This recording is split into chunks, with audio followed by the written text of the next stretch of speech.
Yes, honey, I know we need to hurry, but I gotta get this video made. Just give me a couple minutes and then we're going to town, alright? Just a couple minutes here. Hey, welcome back to the shed. I just thought I'd introduce you to the latest member of my tool family here. This is Kobalt's 10-inch sliding compound miter saw. It costs about $200 at Lowe's. I'm a poor boy, so I got to go with the less expensive tools.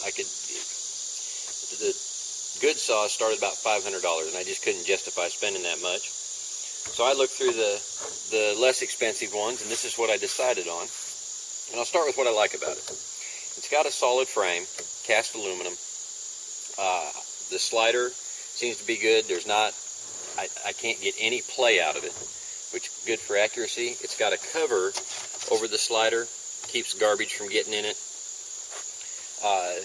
It's got extensions on the sides, on each side. You got a little clamp here you lift up, and you can slide them to where you want to.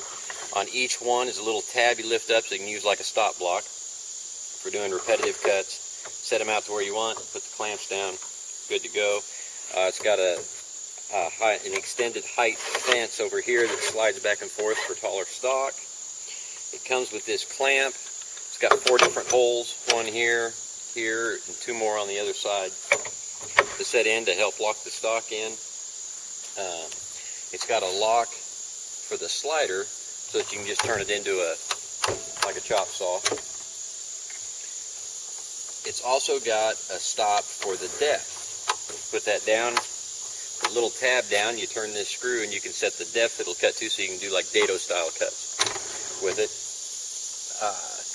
And it's got positive stops that seem to be pretty accurate. I've been using it quite a bit, and it seems to work real well. The motor is big enough.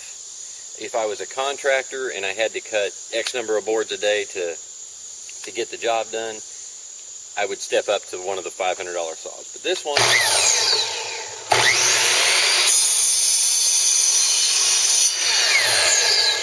and I had my depth gauge there, but it cuts decent.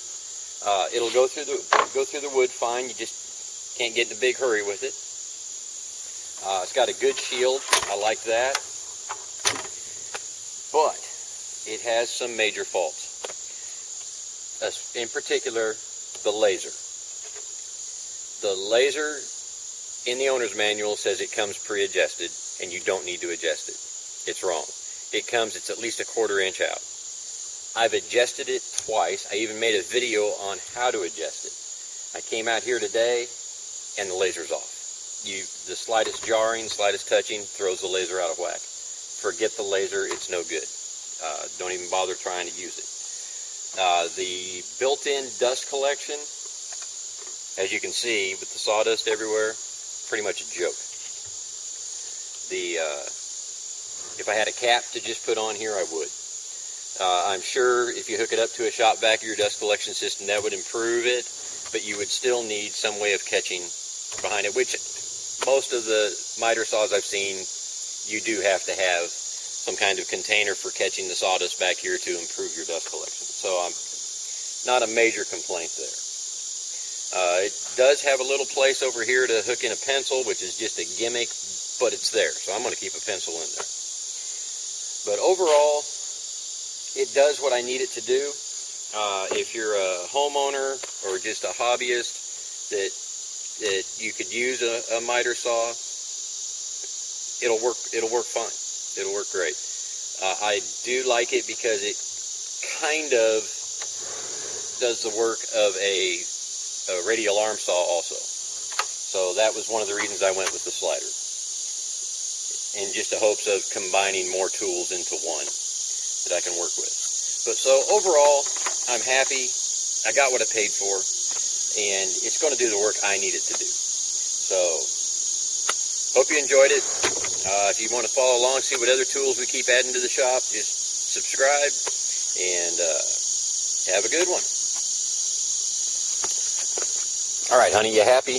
Good grief, I don't know why I need to go buy a dishwasher anyways. After all, I married a dishwasher.